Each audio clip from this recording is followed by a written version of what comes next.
Mambo vipi mpendwa mfuatiliaji wa channel yetu hii ya Habari Mpya G5. Habari zilizotufikia hapa mitamboni muda huu zinahusiana na klabu ya Simba. Klabu ya Simba bwana imetoa taarifa rasmi kuhusiana na mchezo wake unaotarajiwa kuchezwa mnamo tarehe 25 ya mwezi huu wa 5 mwaka 2025. Mchezo wake wa marudiano ya fainali ya kombe la shirikisho barani Afrika dhidi ya RS Berkane. Taarifa yenyewe ya timu hii ya Simba inahusiana na mchezo wake kwamba utafanyika wapi na saa ngapi na mambo mengine mengi. Timu hiyo ya klabu ya Simba imeweza kutoa hiyo taarifa yake. Taarifa yake hii inasomeka kama taarifa kwa umma.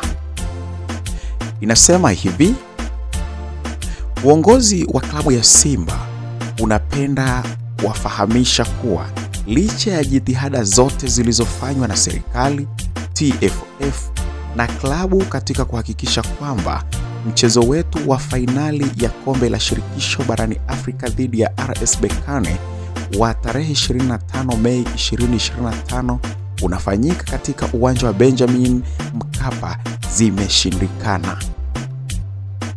Kutokana na hatua hiyo, mchezo huo utafanyika katika uwanja wa Aman Zanzibar kama ambavyo ilivyoamriwa na shirikisho la soka barani Afrika yani CAF.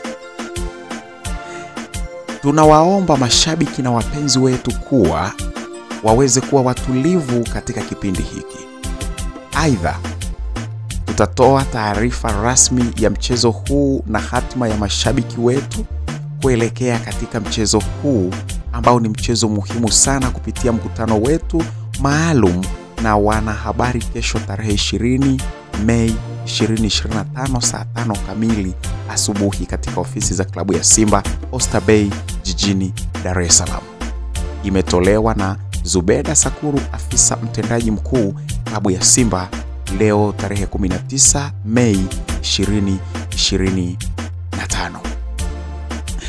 Kwa hiyo bwana, mpaka hapo hiyo ndio taarifa rasmi ya klabu ya Simba. Hiyo ndio taarifa ambayo imeweza kupostiwa katika mitandao mbalimbali ya kijamii ya klabu hiyo ya Simba, ambapo inatoa taarifa rasmi kuhusiana na mchezo ule ambao unaotarajiwa kuchezwa hapo tarehe 25 Jumapili. Sasa hii inadhihirisha kabisa moja kwa moja kwamba mchezo huu sasa hauna ukakasi tena.